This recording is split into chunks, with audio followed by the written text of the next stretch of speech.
in association with Kutumb app. अनेक ग्रुपों से पाइए छुटकारा, आपके संगठन का अपना ऐप कुटुंब ऐप। 2014, 2017, 2019 उत्तर प्रदेश में सिर्फ भगवा ही भगवा, जहां देखिए वहां बीजेपी।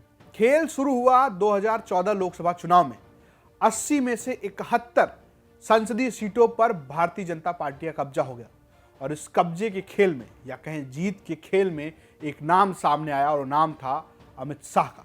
साल 2014 में अमित शाह ने उत्तर प्रदेश की कमान संभाली। दरअसल वो उत्तर प्रदेश में बनकर पहुंचे प्रभारी गुजरात के एक और खिलाड़ी थे, नरेंद्र मोदी, जो चुनाव लड़ रहे थे।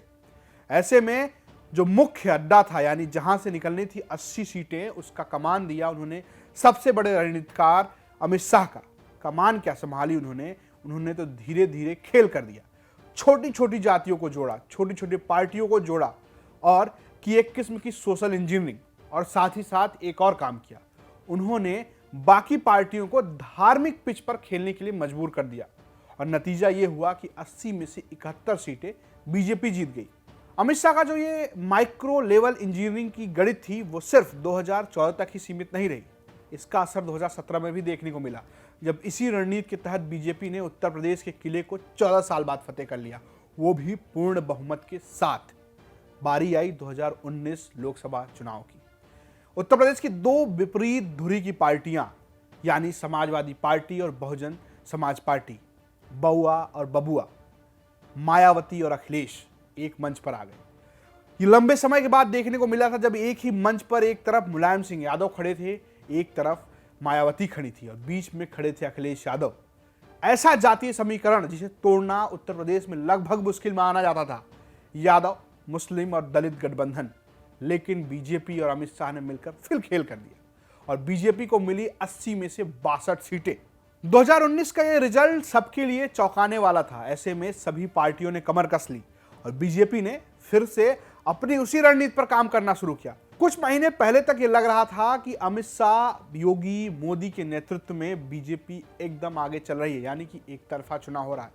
लेकिन धीरे धीरे खेल पलटने लगा और इस खेल के पलटने के पीछे जो गणित थी, वो स्ट्रेटजी, अमित शाह की स्ट्रेटजी, जिसे कहते हैं माइक्रो लेवल इंजीनियरिंग।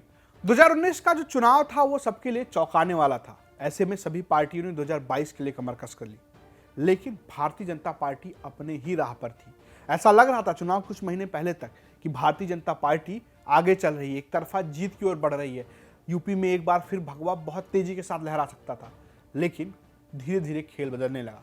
अब सवाल यह है कि आखिर अखिलेश यादव ने ऐसा क्या किया कि खेल धीरे धीरे बदलने लगा।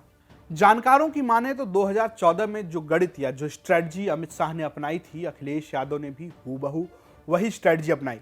ऐसे नेताओं की तलाश की जिन्हें किसी की जरूरत थी, जैसे जयंत चौधरी आरएलडी से, राजभर सुभाषपा के, कृष्णा पटेल अपना दल कमेरा से।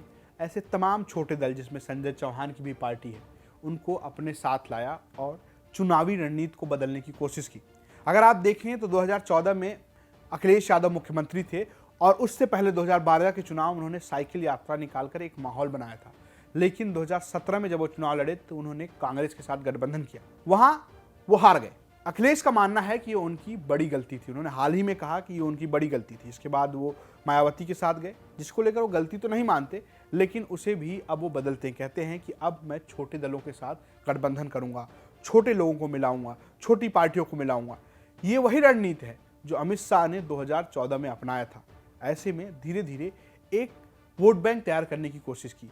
उन्होंने खुद को यादव वोट बैंक के अलावा अदर ओबीसी, जिसमें कुर्मी, कोयरी, नोनिया, राजभर, पासी, ऐसी छोटी छोटी जातियां आती हैं, उनके नेताओं को अपने पार्टी में शामिल कराना शुरू किया।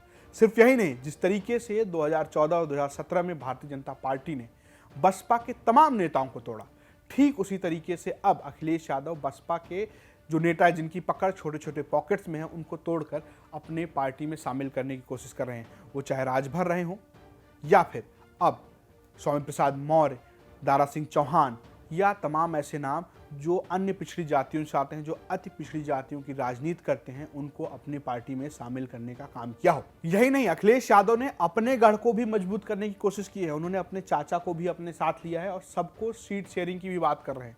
दरअसल अगर आप देखें 2017 में अखिलेश यादव ने सिर्फ 300 यानी समाजवादी पार्टी ने सिर्फ 300 सीटों पर चुनाव लड़ा था। ऐसे में 100 ऐसी सीटें हैं जहां पर वो लोगों को एडजस्ट कर सकते हैं।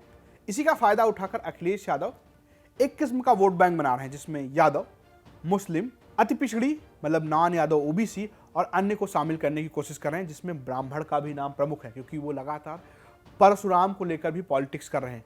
ऐसे में जो एक माहौल बनाया है अखिलेश यादव ने, उसकी जो रणनीति देखने को मिल रही है कि भारतीय जनता पार्टी में एक किस्म से भगदड़ से मच गई है। कई नेता एक साथ छोड़कर सपा ज्वाइन कर रहे हैं।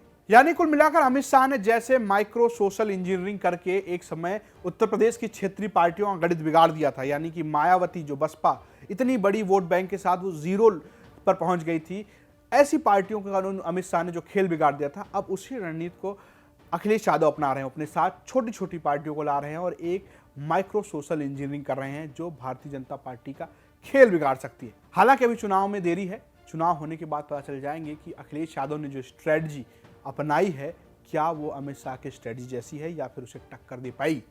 ये स्टोरी आपने लिखी थी हमारे वरिष्ठ सहयोगी कृपाशंकर झा ने, प्रस्तुत किया मैंने रजत ने, और कैमरे पर रिकॉर्ड किया है दीपांश ने। तमाम बड़ी ऐसी खबरों के लिए बने रहिए यूपी तक के साथ। नमस्कार।